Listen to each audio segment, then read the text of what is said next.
Hopefully in this video, you'll be learning how to buy Bitcoin because truth be told, if you're looking to buy Bitcoin at the beginning, it's quite complicated for the most part, right? Certainly can be, yeah. It certainly can be. You hear some convoluted stories about, wait a second, someone got robbed for Bitcoin. What is this? Where do I buy it? And you're like, you have this hesitation. So hopefully Ethan and I, today we'll be educating you on what we believe are the safest but also easiest, well, those are kind of contradictory sometimes, sometimes, but safest and easiest way to purchase, say, Bitcoin and Ethereum. Now, before we begin, I want Ethan to introduce himself. Right. So, yeah, my name is Ethan. I've been in the space since 2012. I really wish I had caught some of the early investment advice when it was like 25 cents per Bitcoin to pick it up. Yeah.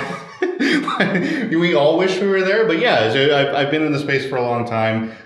Used to do a radio show. I think actually our radio show that I was involved in was the first live to air commercial radio broadcast that was Bitcoin related. It was fantastic. It was a lot of fun. But yeah, there's been so much development in this space. And as the space develops and as people get more interested in it, you get more people who want to buy it because they want to find out about it. In fact, friends of mine, they go back to visit friends and family and they tell them what they've heard from me, and then they come back and tell me, my friends and family, they all want to know about this Bitcoin stuff and how do you buy it and how do you get your hands on it and what's going on in the space. So yeah, lots of interest, and people who are new to it, they got to figure out how it is they get into it, right? So what do you think right now is one of the simplest ways for somebody we'll just focus for Bitcoin for now, right? What do you think is one of the simplest and safest ways for, let's say, a mom and pa to buy Bitcoin? There are so many ways, as you mentioned earlier, and sometimes simple and safe doesn't go together. Yeah. But I think that if you look at a market like localbitcoins.com, for instance, that's a popular market where people will trade cash for Bitcoin.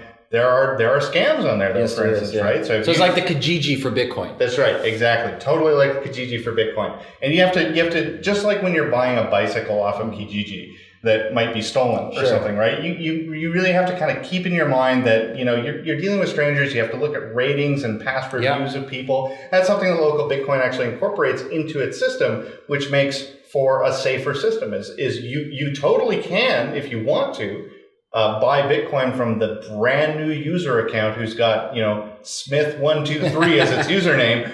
And it might work out, but chances are that might be pretty darn risky. Or you can approach these merchants that have been on local Bitcoin for 5 years. They were there when it started. They've got 1,000 bits of feedback and review. You look for that. You look for those people who will be able to trade Bitcoin for you. And really, it's about as simple as install a wallet on your phone, right? And you get and when you mean by wallet, you're talking about let's kind of dive in deep for a wallet. Sure. So what's the simplest explanation you can give somebody? What is a wallet?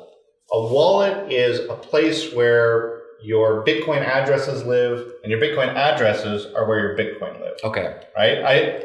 Let's say a wallet is a digital version of your actual physical wallet you have in your pocket. Yeah. A little bit different, obviously. We won't get into technicalities of it. And I always tell people it's almost like the same thing as if you want to use online banking. So suppose if you logging in, for example, online banking, let's say you're TD, you got to log in, give your password, yada, yada, yada. Think of that, but without all the hassle and without TD owning your wallet. You own it. It's yours on your phone. You have access. You don't have to worry about passwords because it's encrypted in a different manner. But that's what it is. It's a digital platform on your phone or on a desktop or on other devices, which you have access towards the crypto that you buy.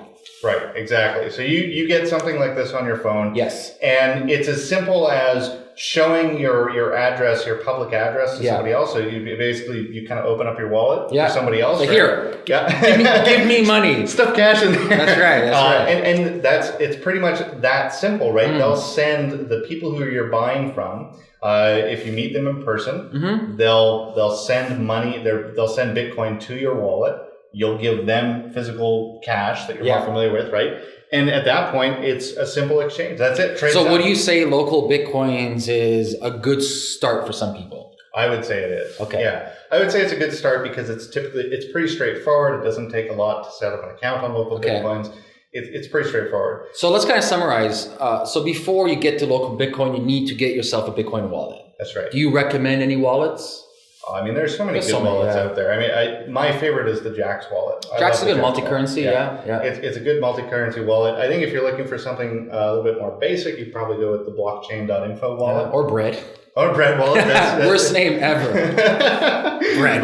But good wallet, right? Good wallet. Great wallet, yeah. I mean, there are a lot of good wallets out there. Definitely when you're looking for wallets, you do want to go to reputable sources. Like for instance, I know on blockgeeks.com, we have some wallet information there, right? Yeah, we have a guide. I'll make sure I'll link it below this video. So you go to reputable sources to look for wallets that you might want to start to use, because if you just search out any wallet software, again, this is a space where you do need to be aware of the potential for getting ripped off and scammed. That's right. It's a possibility. So if we summarize, get yourself the wallet that we don't have a preference per se. Like I said, we have a guide for the best wallets that we think for Block Geeks. There's a link below. But get yourself a wallet. You can go to local Bitcoins, register yourself like any other website, and then pretty much find people with great ratings who've been there for a while. No different than if you and I go for like TripAdvisor and we're like, hey, ratings for this resort, garbage. All right, I'm not doing business with them. Or five stars out of 5, great, I'm going over there. So no difference in that. You meet up, and when you meet up, they first give you the Bitcoin. It depends on the person, I guess. It depends on the person, because I mean, you have to understand that, especially when you're new and you're on this website, you are essentially the unknown character. Unknown person, right? Yes. So as long as you're dealing with people who have a very good history, you might expect some of them to say, look, well, I will want you to give me money first, and then I'll give you the Bitcoin. Because for them, it's a security issue where if you get Bitcoin from them, there's no way for them to get it back. Sure. So if you just run off, that's right. So that's a risk for them too. That's risk is shared on this platform. Yes. There's a lot of different angles to this, but it's very simple. Just sign up. There's a chat interface, so you can talk to this person before you meet them, and you'll essentially hammer out the terms of your trade. So fantastic. So that's local Bitcoin is number one. What would you say is a secondary option? Well, actually, there is an option. We were talking about this off camera. There's an option right here in Canada. It's Quick BT, right? Yes, the Interac. Yeah, and that is very simple, and that you're pretty much eliminating any of the risk that we talked about with local Bitcoin, right? So you go to quickbt.com. You can buy limited amounts of Bitcoin with Interac. So it's super simple. It's fast, secure. Quickbt.com. Put your Interac in it. I do want to state this caveat though. It's not an Interac Visa. It has to be a traditional Interac, the old school Interac, not Interac Visa. Type in your Interac. It's going to say, hey, do you accept these payments? Yes, I do. I believe the limit's $200 a day for Interac. But it's pretty simple, quick, and secure like this. There is actually, I know a couple of years ago or a year ago when I was using it a little bit more regularly, there is a tier where you can get into like an invite. Yes, there is. Yes, so you can actually start, once you have more trust. And again, that's the trust thing, right? Yeah. And I think it's really important to make note that the reason that trust thing is there is because Bitcoin transactions are irreversible. Yes, they are. Once Bitcoin are sent, that's it. Refund, please. So that, I mean, whenever you're buying Bitcoin, you have to think of that as one of the transaction dynamics that exist is when you get Bitcoin, it's all yours and nobody can take it back from you. So that is a level of risk. So but that is a really simple way. Okay. Quickbt.com. I love that website. Yeah, I love it. Great. So let's go to number 3. Let's start talking about exchanges. Sure. Before exchanges, do you want to talk about BTMs? Because that's another really simple way. Yeah, we can talk about them. Sure. Just really quickly. I mean, if you do find a Bitcoin ATM machine in your neighborhood, those are pretty simple too. And usually all you need is a phone number. Yes. So the BTM will text you a confirmation code. When we meant BTM, we're talking a little bit about Bitcoin ATM. Like an ATM for Bitcoin. Yeah. So, but those are pretty simple because really you just plug cash into the machine. Yes. Right? So, so a lot of Bitcoin ATMs or BTMs, they can actually give you cash as well if you send them. Yeah, you can buy and sell. So they go both ways. So it's really simple just because it's just a machine you walk up to. It's like a vending machine, right? So really easy. If you do find a Bitcoin ATM in your local neighborhood, I think it's worth checking out. I do want to state though, some of them do have high fees though. That's true. It's like 10%. So some of them are high, some of them are low. So I do suggest that you figure out what's the transaction fee that you're paying. Right, and it's not a bad idea to contact the operator if you can find out the information of who runs it. Yeah. Not a bad idea to contact them directly by email or something and just kind of, how much do you charge? Because I have seen BTMs that actually charge a 0% fee. That's good. Sign me up. Very rare, but I have seen it. Yeah. So, but yeah, when it comes to exchanges, it's worth mentioning that it can be very difficult. Yes. In comparison to all of the options we've talked about already.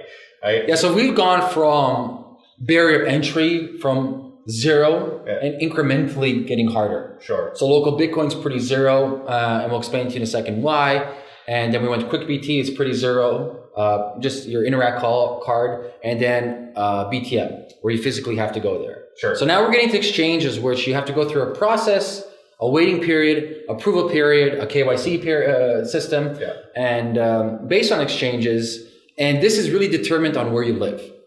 So we might make suggestions for certain exchanges that you may not have access to. Right. So basically what we're talking about right now as Canadians, we'll be speaking about what we have access to as Canadians. Yeah, Yeah, totally, Do you see that moose over there, shut up, you hoser. So exchanges in Canada, like exchanges in most any other country, they have to operate under AML and KYC laws, which is anti-money laundering and know your customer laws, right? These are regulations that prevent financial fraud in the banking system, or at least try to prevent it. So when you're setting up an exchange account, have you ever opened a brokerage account for trading stocks, that kind of thing? No, I haven't. No. So I've done that, and that's a complicated process. Yes. You have to provide identification. You have to give them all of your personal information. Setting up a Bitcoin exchange account is slightly less complicated than that. So if you've ever opened up a brokerage account online for a discount brokerage firm, then opening up a Bitcoin exchange account would be a little bit less onerous than that, right? But that is everything you mentioned. It's you have to be able to provide personal documentation, so photo ID. You have to provide things like utility bills to prove your address. You have to prove who you are, right? If you want to withdraw Canadian dollars from the exchange, you have to send them a check and a debit. What do you call those things? The automatic withdrawal forms.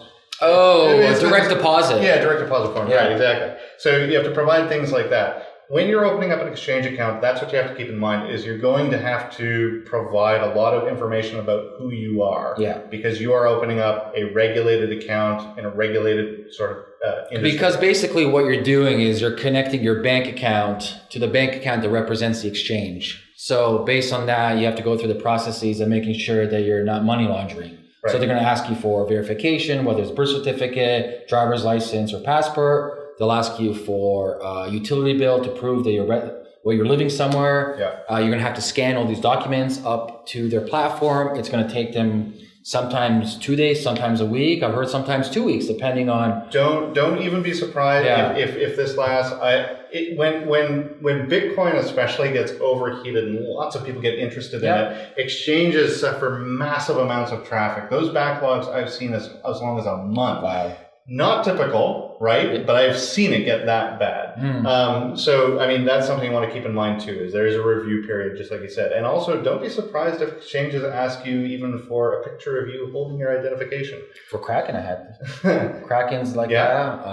Actually, that's the only one I'm aware of. Just for Coinsquare does that. Coinsquare too, yeah. Coinsquare, actually, Coinsquare is my favorite exchange, by the way. I love Coinsquare.io. Free plug, guys. Should see some ether in my account. Address below. But like it's you have to be aware that all of this information is going to be requested of you, and the reason for that is because of all of the regulation. You are proving who you are. You are proving that you are not a ghost. That's right. So once you're on there, it's pretty easy from there. Sure. So once you're on there, it's pretty simple. They'll have various different deposit methods, so you can maybe direct deposit cash. You can wire them money, transfers, right? You can send email money transfers. Interact for something too. Some exchanges use something called FlexPin, which is you just go to a corner store, you buy this little FlexPin card, enter a code, and it's instantly in your account, right? So there are a lot of different funding options. Some of these options typically come with a cost. For instance, you might find that if you're wiring money to an exchange, it will cost you money at your bank to wire, Yep. and then it will cost you money to even have it deposited Yep. in your exchange, Yeah. because the exchange on the other end, their bank charges them to receive the wire. That's right. Double charge. Yeah. So you all of these exchanges should lay out pretty clearly Yeah. the charges that they'll associate with your deposit options, but that's something to keep in mind. So you mentioned one already. Maybe give us another one that you kind of recommend. Quadriga CX. Quadriga, yeah. They are currently the largest exchange in Canada for crypto. They're definitely a popular exchange. They're not my favorite, but they are a popular exchange. They do have a lot of funding options, so solid option, I guess. They've got a good reputation. Why do you like Coin as opposed to Kraken? Well, you mean CoinSquare? Yeah. So the reason I like CoinSquare is partially because it's right here where I live in the Greater Toronto area. I kind of like that there's a local company here. Yeah. The person who runs it is very much into trying to advance crypto and trying to get people involved, right? And it's just a solid exchange. I mean, here's the thing. If you have an exchange run by a mathematician, this is a guy who is absolutely focused on trying to make sure that this exchange is solid and usable. I really enjoy it. But it's just got adequate liquidity. It's just a good exchange, a good solid exchange. But all of the other ones are really not bad. Even there's a new one in Canada that's just starting up. I think it's easybtc.ca or .com. Okay. EZBTC.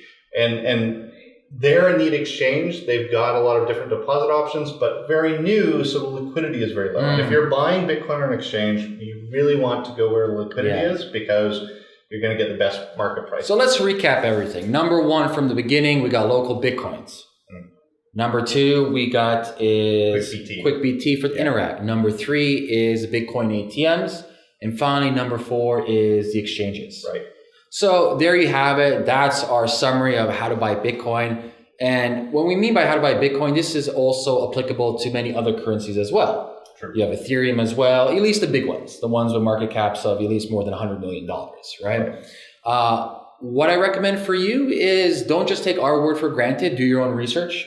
Look up other people. Like I said, it really does matter where you live, what country you're in, geopolitics of your area as well. But for the most part, this is mainly applicable for most people. My suggestion, like always, educate yourself first. Don't just accept information as is. Understand the concepts as opposed to just knowing the concepts. So any last questions? Just be aware. There's a slight learning curve, and it's okay.